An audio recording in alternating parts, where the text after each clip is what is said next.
Today I'm going to take the K&M Spyder south into the rural areas of Virginia Beach to a community called Pungo, then up to the center of the city and talk about the history of a Grace Sherwood who was accused of being a witch, was judged by dunking, then jailed for years in an area we now call Witch Duck, and a case study on why your mama's warning to wear clean underwear is so important.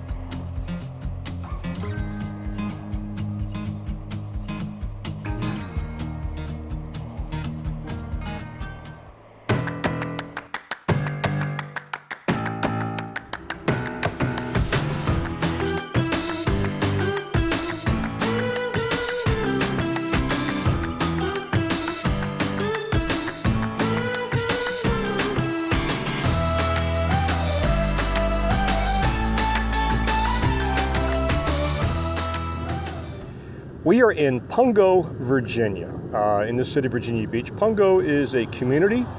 The traffic light behind me is the epicenter of this community. The word Pungo is actually a Native American tribal name. Actually, the full name is Witch of Pungo, which was a band of the Chesapeake Indians, which inhabited this region long before the European settlers got here. So they adopted it and named it the Pungo area. What makes this place interesting? Well, a couple of things. We have the Aviation Museum of Virginia Beach, located just a few miles down the road, with actual flying World War II era airplanes, military aircraft. We have many shops and restaurants in this little community, and the annual Strawberry Festival in May of each year. And the home of a fictitious TV character from the 1970s, a local celebrity, Dr. Madblood. Dr. Madblood used to host, I believe it was Saturday night horror films, and they would be allegedly broadcast from his mansion at Madblood Manor here in Pungo. Actually, the whole thing occurred at the Wavy Channel 10 studios, either in downtown Portsmouth or downtown Virginia Beach. I forgot which one is the actual location.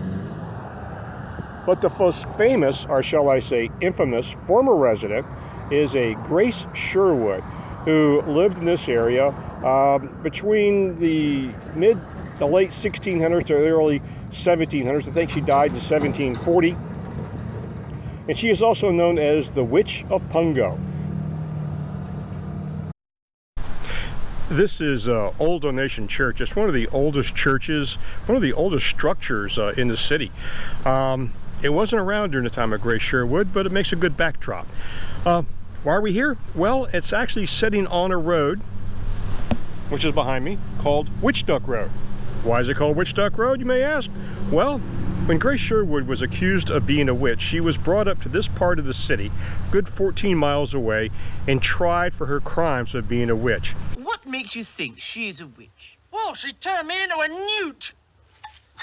She was accused of casting spells, turning herself into a cat, a black cat, and flying around the community of Pungo, causing damage to crops, killing livestock, and causing a woman to have a miscarriage. Nobody ever actually saw these things occur, but they believed it to be true, so they brought her here for trial. Well, they decided they had to do a test, which was known at the time by dunking a witch. And if you dunked a witch and she floated, she was a witch. If she didn't float, she was not a witch. Now, she didn't actually drown if she wasn't a witch. They fished her out of the water before she could drown. But they actually did this to Grace Sherwood right up the road here, which is now the road that's been here for over 300 years, called Witch Duck Road. We're in the area of Witch Duck Point, which is a peninsula of land that sets in the Lynnhaven River. And Witch Duck Road runs through Witch Duck Point. And the actual place where they dunked Grace Sherwood is actually lost to history, but it's in this area. What they did was put her in a boat with two other people, take her about 200 yards offshore, tied her up, and threw her in. And she floated.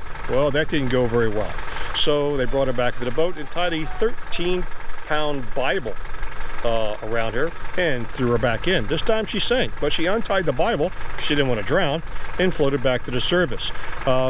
Again, that didn't go well. At that point, she was adjudicated as a witch, and she was sentenced to prison time, where she actually served quite a few years.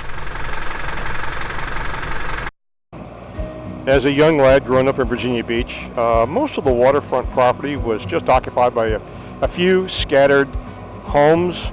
Most of them were fishermen who worked on the water to make their living, and that was it. But slowly but surely, that changed. I remember driving through remote areas when I was working day shift, working patrol, and it was just amazing how much pristine waterfront property that was undeveloped existed. It was just like I said, just a few scattered fishing homes, and nothing that resembled the mega mansions we see today. There is not an inch of shoreline in Virginia Beach that I can find that has not been developed, except for Back Bay. And unfortunately, powers that be are doing their best to convince the federal government to sell Back Bay to the developers. I hope it never occurs. So you say, is there any indication that what I'm saying is true? Well, yeah.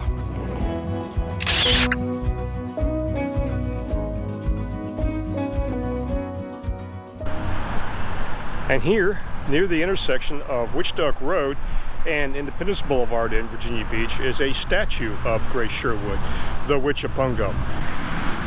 And in 2006, the governor of Virginia gave Grace Sherwood a full pardon more than 300 years after her death in an attempt to capture the all-important dead people vote.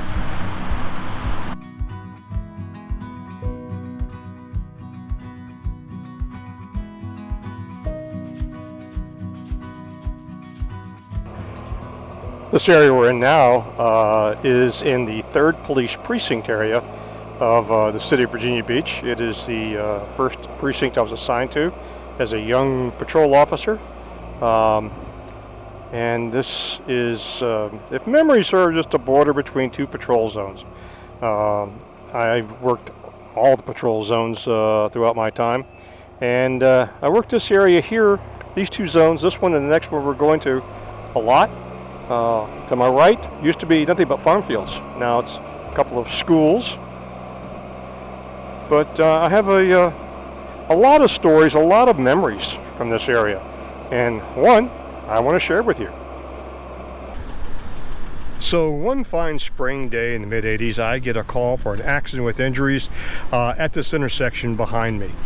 When I arrived, a car had been going down the road, which was Haygood Road, and it changes to Newtown right behind us. He failed to negotiate the curve and went over into what was then the field, which is now the school, and the passenger was ejected. The driver was fine.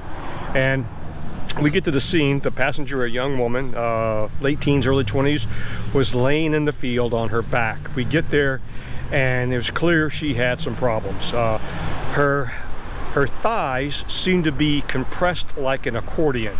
We suspect she was ejected and landed on her knees in the field, and either compression fractured her femurs or drove her femurs up into her abdominal cavity away from her hips. Either way, it's bad.